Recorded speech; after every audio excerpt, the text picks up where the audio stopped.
Today, I'm going to be doing a Celtic cross on the topic of collaboration. So you will most benefit from this reading if you have a project that you've been considering bringing on collaborators, or if you have been forced to collaborate with others and you're feeling a bit of struggle in that. And if you want to bring in more collaborators, if you feel uncertain of who to bring in or how to bring them in, or if you're worried in any way about the collaborative aspect of that relationship, that's how this reading is going to be most helpful to you. Even if you're not in that specific situation, this reading could still have messages for you, so stick around. So at the center of the Celtic cross, we are placing the Three of Coins, or the Three of Pentacles in the traditional Rider-Waite tarot. As you can see, this is about two people passing coins back and forth in a true collaborative exchange and relationship. So we're going to place this at the center of our Celtic cross so as to focus the energy, and then we're going to pull 10 cards and interpret them.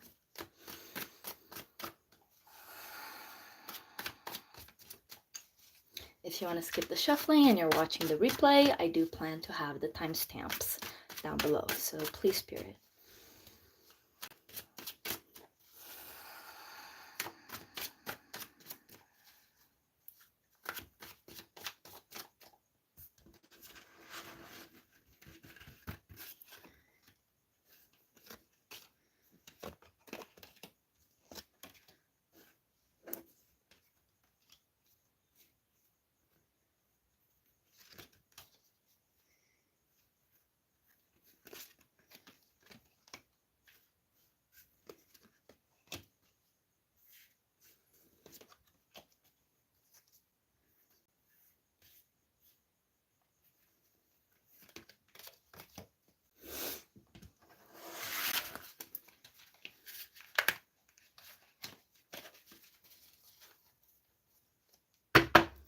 All right, 10 cards have been picked. At the bottom of the deck is the Page of Swords, so all about improving skills and growing and humility. So, good themes for the topic of collaboration. So let's start. This covers you. This covers the issue of collaboration, the current state of affairs, and we have Justice reversed, which tells me that deep down, you believe that you shouldn't need to depend on others to achieve the things that you want. Deep down, you believe that all that you need is within yourself. And that's true, but that doesn't mean that there's not benefit in going to others for help. Literally, no one ever creates anything on their own. Even if you just think of something as basic as the bus driver who took you to high school. You arrived where you are now because of the people around you that support you. And that's justice. That's right. That's correct. That is how this world is structured, so that it has the most equilibrium. That's balanced. But right now, you are unbalanced because you're not depending on others enough. You're only depending on yourself. You're only thinking that you have to do everything by yourself, and that's not true. Next card. This crosses you, and we have the Seven of Wands reversed. So this, well, it's in a sideways position, so it's not necessarily reversed. So this crosses you is what is keeping you from collaborating with others at your highest potential. And the Seven of Wands is an energy of protecting yourself. You're too defensive, basically. Others can't help you because when someone comes to you offering help, you interpret that as an attack or as a fight or as something that you need to put up your walls against, otherwise you'll be hurt. So this is what's keeping you from collaborating in your highest potential, is this feeling of, I have to protect myself. I've achieved what I've achieved by myself or by my own effort, and if I let others help me, then I will lose what I've achieved. It won't be worth as much.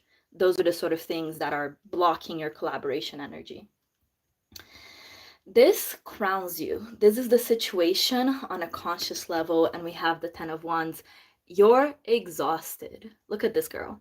Look at how hard she's worked. Look at how much she has generated all by herself. And you don't want to be by yourself anymore. You're tired. It's tiring when you have to do everything all by yourself. And you don't have to. Humans were made to depend on each other. There's this one anthropologist who says that the first sign of civilization is a healed femur. That's what society is. That's what civilization is. Because to heal a femur, you need people around you to carry you, to bring you food, to help you while your femur is broken. When you look at like wolves or like less collaborative animals, I mean, wolves live in packs, but just animals that have a lesser capacity for collaboration, a healed femur is basically a death sentence. You can't walk, you die. But for humans, we have this extraordinary gift to support each other and be there for each other. And we need that to avoid burnout. On a conscious level, you see that you can't keep going like this without support. This is beneath you, this next card. This is going to be the situation on a subconscious level. What is going on energetically that has led to this situation? And we have the World. I love this World card. I think it is quite beautiful. And the World is about the end of a journey, right? This is coming about not to make you suffer, not to humble you, not to make you subservient to others, but to help you grow and to help you learn. It is an important part of your journey that you be able to rely on others. You will not be able to achieve the end, to go all the way, if you don't allow yourself the vulnerability of asking for help, of receiving help, of relying on others. So this is the situation on a subconscious level. Sorry, excuse me. This is behind you. This is the recent past of the situation, and we have the Devil reversed. The Devil reversed is about resisting temptation. Help has been a temptation to you. Doing the things that you want to do have been something that you've classified as wrong or bad. And that's what's put you in the situation of being unable to rely on others, because you don't allow yourself to go after the things that you want, because you feel that it might lead you into temptation, that it might trap you. If you rely on others, they can use that to hurt you. So you don't rely on others. You resist the temptation of relying on others, because deep down you do want to. You want to rely on others. You want to depend on others. You want to be vulnerable. But that feels so scary. That feels like the devil to you, or has felt like the devil to you in the recent past. This is before you. So this is the near future of the situation. And we have the Eight of Coins reversed. The Eight of Coins is about diligently working at something. And right now it's reversed, not to symbolize that you won't be working at all. It's not like you are searching for these collaborations just so that you can chill and not do any work and just like let go of it completely. But it's about a pause. It's about allowing yourself enough space to breathe so that you can look upon your work with fresher eyes, with more love, with more enthusiasm.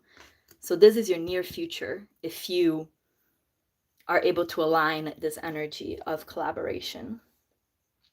Oh, sorry, I forgot to say it before. This is your outlook on the situation. And we have the Queen of Swords reversed. The Queen of Swords is about looking at a situation coldly. And right now, you can't look at the situation coldly because you feel so emotional about it. You have so many like deep kind of toxic emotions about leaning on others, about relying on others. And it's not rational. You might think that you're being rational, which is why the Queen of Swords is here at all. You might think like, no, I'm just being logical. If I don't rely on others, then I can't be hurt. And that's logical, right? That makes sense, right? No. That's actually your fear masquerading itself as logic. And the fact that it's reversed is telling us that it's not true logic. True logic would be you looking at how burnt out you are and at the fact that you can't do it alone and just being like, oh, okay, let me get some help. That would be logical. But instead, you are protecting yourself with the false idea of logic. This surrounds you. This is the environment around you, or how people around you see this situation. And we have the Chariot reversed. You are surrounded by people who are ready, willing, and excited to help you. They are ready to mount that chariot and come to your rescue. You don't need to be rescued, but to come to your aid, let's put it like that. And it's reversed because this energy is being blocked. You're not letting them. You're not letting people come and help you. And if you did, all that energy would start moving so much faster, and you would get where you want to get so much faster if only you allowed the people you love, people that you don't even know yet. If you let those people help you, you could be where you want to be with the speed of the chariot, so much faster.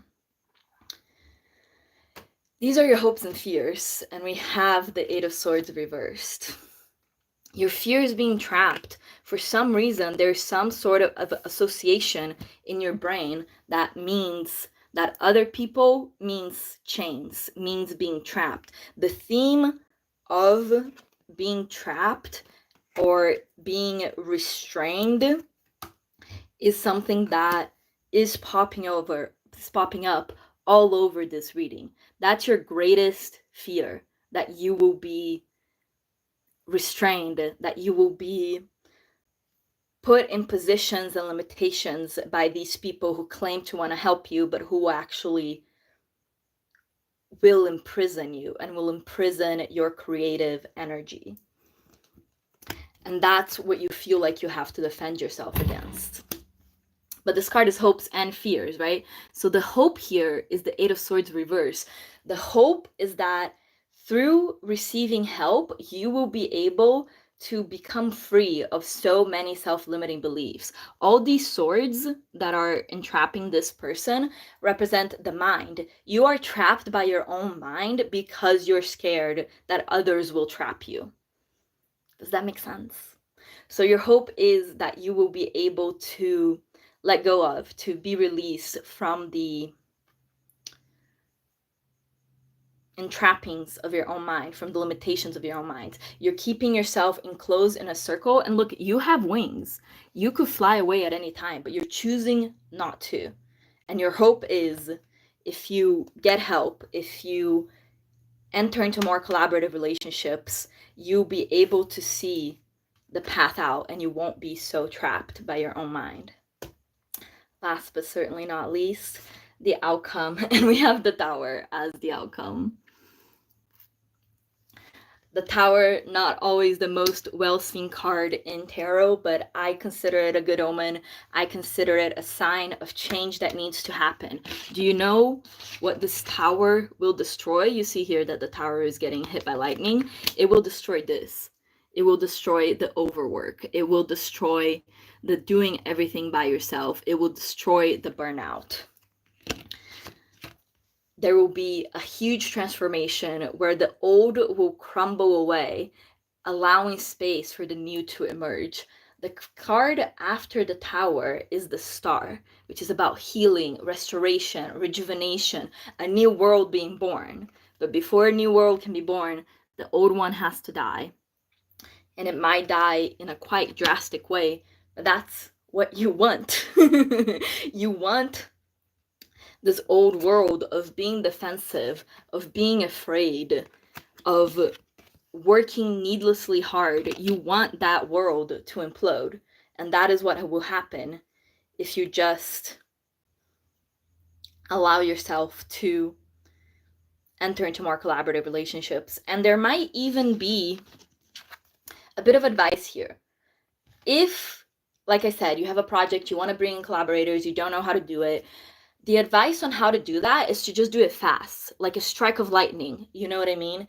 The more you futz and hesitate and dawdle and like think about it. Oh, I want to like do it in a really rational way. Like I want to do it really good.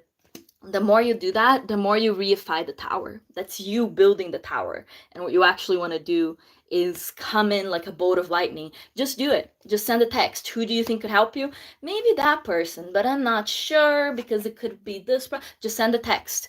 Maybe that exact person won't be the person that will help you, but that will trigger the series of events that is necessary for you to have the tower moment, the incredible transformation that you need to have so that you can pursue your dreams, so that you can gain the world. Let me give you a quick summary of everything. So, right now, you are not balanced, you are not interacting in the world in the way that is just and fair. The just and fair thing to happen is for you to rely on others and depend on others, because that's how this world is made to work. You are not doing that because you feel defensive. You feel that you have to protect yourself. You feel that if you rely on others, you will lose your standing, and you don't want that. So even if someone offers you help, you face that with a big barrier, a weapon in your hand, ready to deflect. Consciously, you do see that you're burning out. You do see that you cannot keep this going for much longer. You need to rest. And subconsciously, God knows that this is your highest path for you to find help, to find your soul tribe so that you can achieve your highest good, achieve what you're meant to achieve. Recently, you might be feeling like you have been facing constant temptations and you are turning away from them because you don't want them to bind you. But these very temptations might be what frees you. In the near future, you have a bit of rest ahead of you. The work will not stop, but at least you'll be able to take more breaks and look at your work with rejuvenated eyes, with more inspiration, doing it not out of obligation, but out of love. Because that's when work is beautiful. When you're doing it for love, when you're doing it because you want to, because you feel that beautiful passion. And that's what's in your near future. Your attitude towards the situation is that actually I'm just being logical by not relying on other people. It's actually a really logical thing to do, but it's not. The Queen of Swords here is reversed because you're making decisions based out of fear and based out of emotion, not based off of logic. People around you are ready to help. They're ready to come in like the cavalry to give you aid, if only you would let them. Your greatest fear is to be trapped again, but your greatest hope, the greatest thing you have to gain, is being freed from the most important thing of all, which is being free from your mind, being free from something so much stronger than external limitations, which is the limitations that you yourself place on yourself. That's what you could be free of if you follow this path. And the outcome will be the tower, a great transformation that opens the way for better to come. And the way to do it is in a tower sort of fashion. Just do it quick, do it before you can overthink it. You don't need to be overthinking. You don't need to be preparing over much. And the thing about fast action, I should make a quick note of that, is that the lighting doesn't come until there's like the perfect atmospheric conditions, right? Like the cloud gets charged up with static electricity, and when it reaches a culminating point, then it strikes down into the ground all at once. That's how I want you to do it. So you can't force a lightning strike.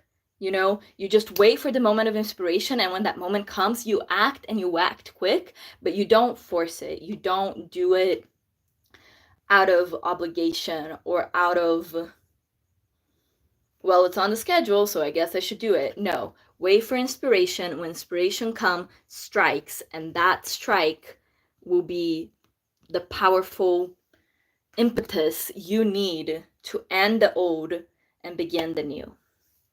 That was your reading. I'm the Holly Empress. Thank you so much for watching. Like, subscribe. Please comment down below if you have any thoughts, and I would love to hear it. Thanks so much, and I'll see you next time.